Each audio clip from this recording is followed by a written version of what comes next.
Ano, kaluluwa lang naman yun.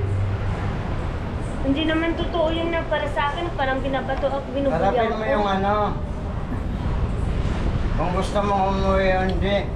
Gusto mo bang makita yung mga anak mo? Oo naman, syempre. Oo.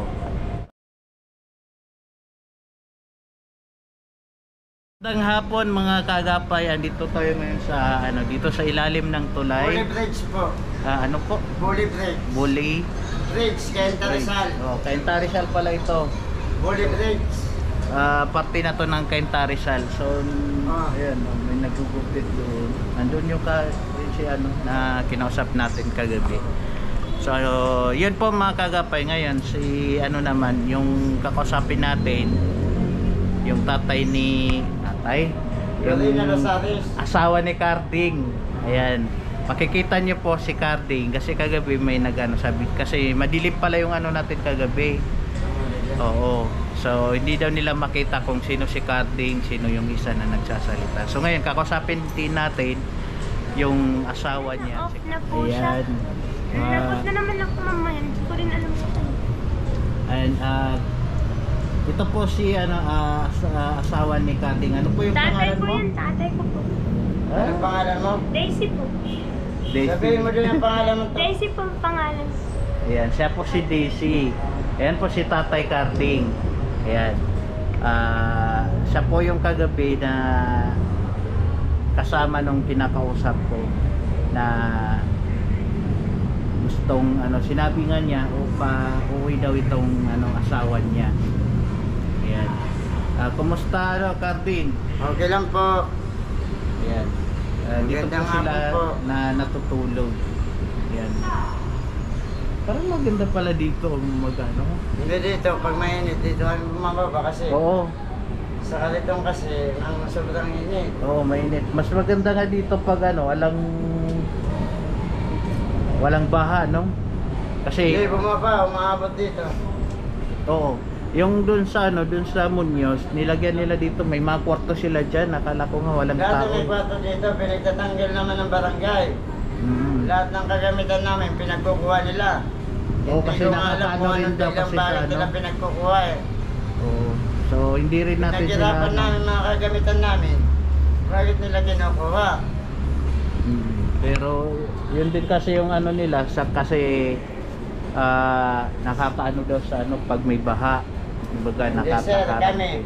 Linilisan namin dyan yung ilog na yan.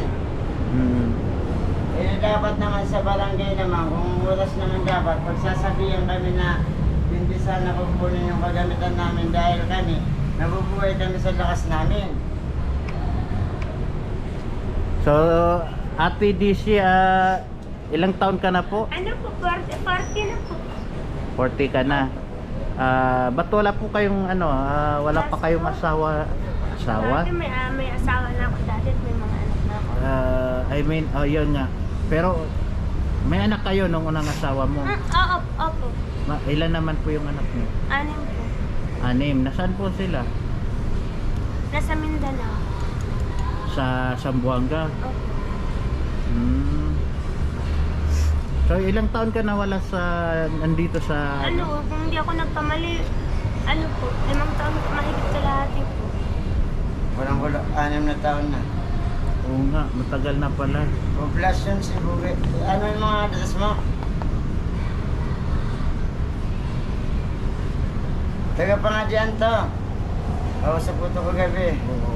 Nagpunta siya doon. Ikaw ba, ito nalungkot yata si ate. Namimiss mo ba yung mga anak mo? Oo naman, syempre. Yun nga kinaiiyak niya na minsan nalungkot niya, gusto niya mag-uwi.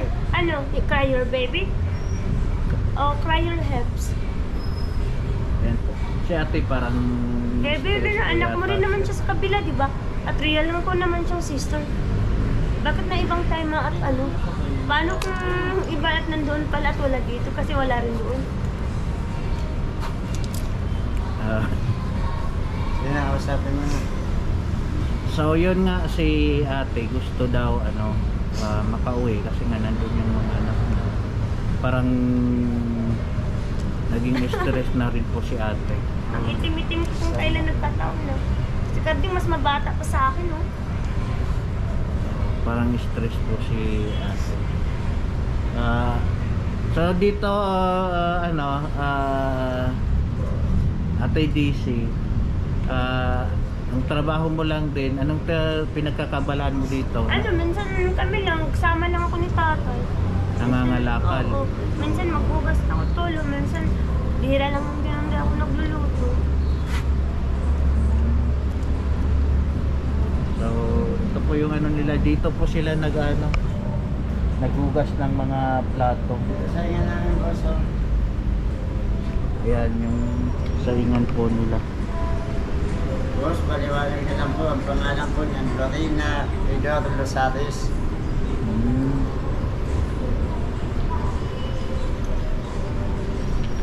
Tapos ang palayaw niya, DC. Saan na tayo nakuha? Tanong yung mga apelido niya kung ano. Anong apelido mo ate? Ano po? Losares po. Okay, Losares. Parang may ka-apelido ka sa Cebu. Tanong yung mga anong address niya. Parang ito po mga kaagapay, parang medyo yun nga, depressed yata si Ate Daisy. So, ayan ba gusto mong kasi nga kagabi sabi ni Nangingi ako ng tulong. oo, Kasi ikaw nag-iiyak ka minsan. Wala naman ako may bibigay na pamasahe. Yung kakayaan ko na lang mangingi ng tulong sa wala naman ako magagawa kung gumawa ako ng kasalanan na ikakasama lang din sa akin. Mabuti na tulungan na makauwi ka. parang ano po yata si ate na nagkaroon yata ng may stress sa kasi Hindi may mga kamag-anak yan dito sana eh. Pinangangalagaan ko yan. Wala ang nagpapastos dyan.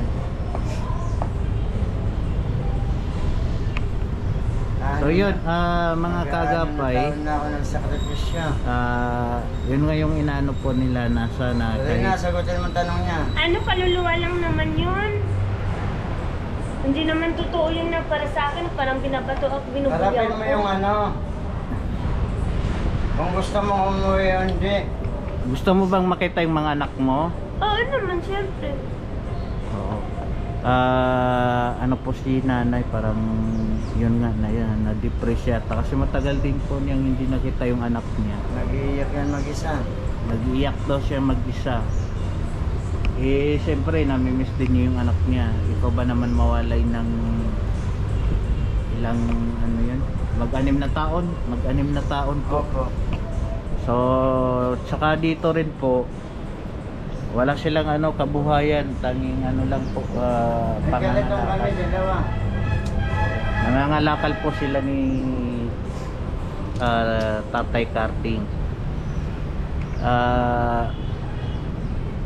Dati ba ganito pa rin yung mula noon? Dati nagbibindot ako sa junction eh. So anong nangyari? Eh wala, nung kasawa ko dati, iniwanan lang ako eh. Broken hearted din siya. Hindi, restrado ako dyan. 051 Bonifacio Street, Santo Domingo, Cainta Rizal. 134 yung dash number ko. Ang pinagtatakahan ko lang ito sa mga barangay na to, bakit yung mga gamit namin na pinaghihirapan namin, kinukuha nila. So yun po, may nangyari po talagang na Hindi, gusto ko lang iparating sa lahat na dapat hindi naman ganun yung mga barangay na yan. Kami nabubuhay kami sa lakas namin, mga pinaghirapan namin na kadadampot sa mga kahoy na inihipo. Kinukuha nila mga gamit namin. Pati timbangan ko na panggamit ko sa kalakal, kinuha din nila. Lahat ng kalamitan ko, pati yung dapat naman maging patas naman para sa amin. Paano So- naman yung paano naman si mama? so yun. Ano naman ang mama ko? Ako sana man ako pupunta eh. Wala nga ako pupuntahan eh. So, ano po pala, may bigay po ako sa inyo, siyempre. Itong ano, bigas, Tatay Carding, ayan. Saka munting ano, pang-ulam din. Pinapalis kami nila. Ang sabi nila, dapat nga sana, kung tutulungan lang sana kami ng media.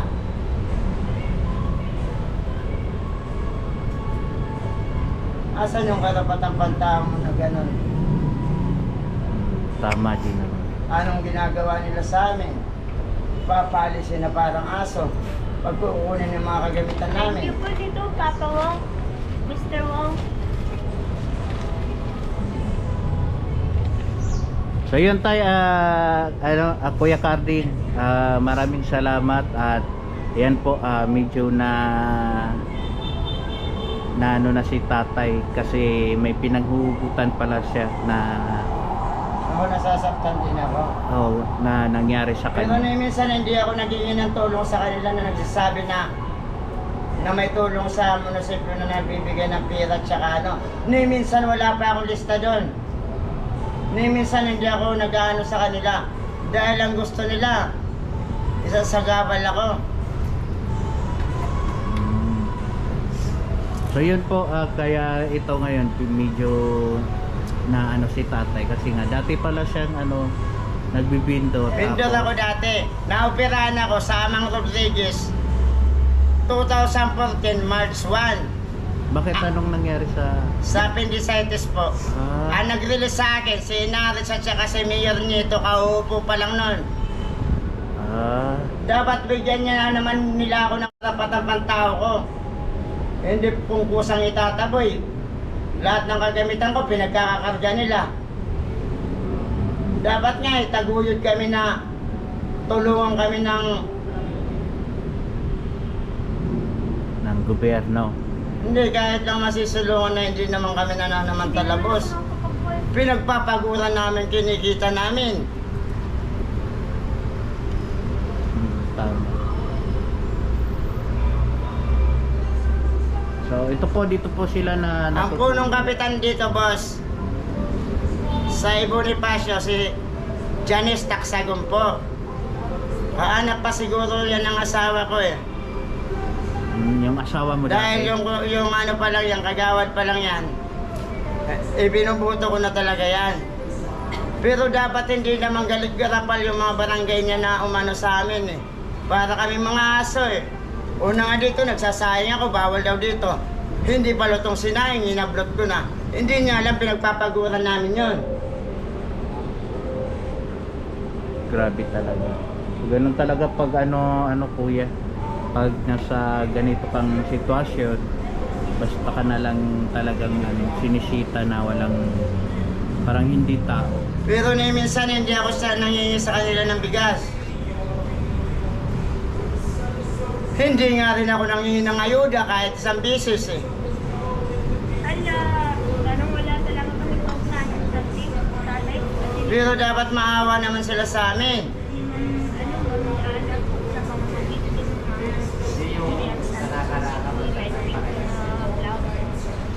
Ayaw ko talagang sumatanggap ko ng regalo, lalo pag nakapagtayo ko. Pero boss, yun na lang po ngayon ang ano ko, masakit lang kasi yung loob ko na. Okay lang yan eh, at least kahit papaano. Ang tinatanong nila na wala naman akong bahay na masisilungan na. Gusto mo na itong tatay mo. Iniintindi ko, minsan nga sumilong kami sa isang bahay na inuupahan namin. Hindi rin naman pinapalayas din naman kami dahil sa kinakasama ko. Dahil minsan nag-iingay mag-isa. Kaya nga dito ako nag-ano, dapat intindihin naman nila. Nas dapat, hindi nila pag-aakutin yung mga gamit namin na parang dahil pinagpapaguran namin yan.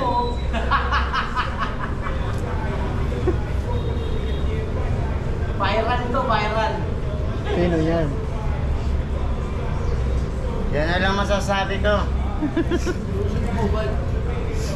Para naman ito yung may nag-issue. Hindi naman yung mukha At saka yan pala, hindi na nililinis ng ano. Kami na lang naglilinis na minsan, pinapaunti-unti. Minsan nga, ang taas ng basura dyan. Ito po yung ano, sinasabi ni Kuya. O yung mga darating yung barangay. Yan po yung mga babaeng mahaba ang mga nail. Ito naman sana boss, dapat respeto naman din kami ng mga barangay na yan. Hindi kami gagawin parang aso. Fuck you. Yan na lang po. Sige, maraming salamat Kuya. Maraming salamat din po. Thank you. So yun po, medyo naging na buhay po yung ano, medyo dinadamdam ni Kuya kasi pala dati pala siyang builder. So parang pinaalis siya sa ano. Naoperahan ako sa Mang Rodriguez, walang nagastos yung pamilya ko. Ang nagbayad sa akin, 2014, March 1.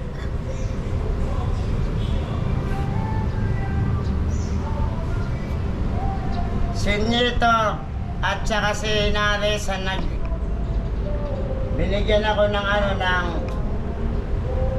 yung chicken na para dapat 5 days marirelease na ako di siyempre tumagal, umabot ng 7 days. Eto boss, So, maraming salamat ayan kay ano, baka may gusto kang sabihin sa mga anak mo. wala pa akong sasabihin. So yun nga po, gusto lang po niya na ano, makauwi sa ano, sa mga anak niya, makita yung mga anak niya. Pero yun nga po mga kaagapay, parang yun nga napansin ko na may something talaga kay ate. Siguro yun nga dala po ng 500. Tapos something. Ano ba yung makakarating ba yun sa media? depression. Dapat naman yung inanayin namin, mapunta din. Dapat nga i-ano namin yung inanayin namin at hindi sana maging ganun ang barangay sa amin. Pinagpapaguran namin ang pagkapupulot-pulot ng kahoy na yan. Tapos bigla lang nila pagkukunin, mga kagamitan namin. So yan po. Yan mga kaagapay, ayan, yan po yung ano natin dito kay Karting. Medyo naging ano po siya na napahugot ng malala. At ito din siya ate, ayan, wala lang din ano kasi parang may problema talaga kay ate. So yan po, sana po may maano natin, wala naman silang ano na inaano sa atin na tulong.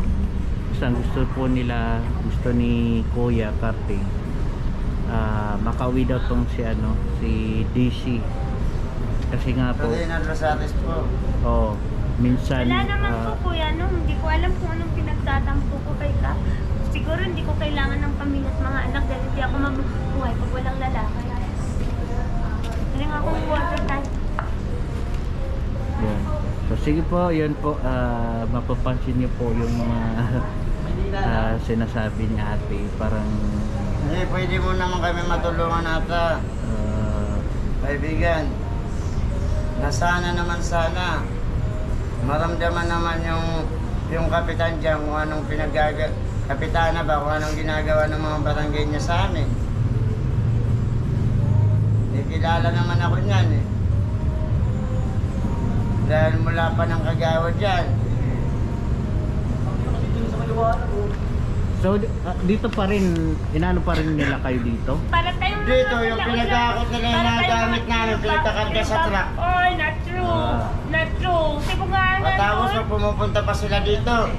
Tama Minsan, Diyan na nagpunta sila dito para kami mga aso yung binubog sa barangay. Papakain tayo ni Tatay. So yun po mga kaagapay, yun po yung mga hinanaing ni tatay. Sana po may makatulong pa po sa kanila or makatulong din kay ate na makauwi. Kasi yun nga, ibang iba na po yung Ito ba, oh? galaw po. Yung bahay niya, giniba.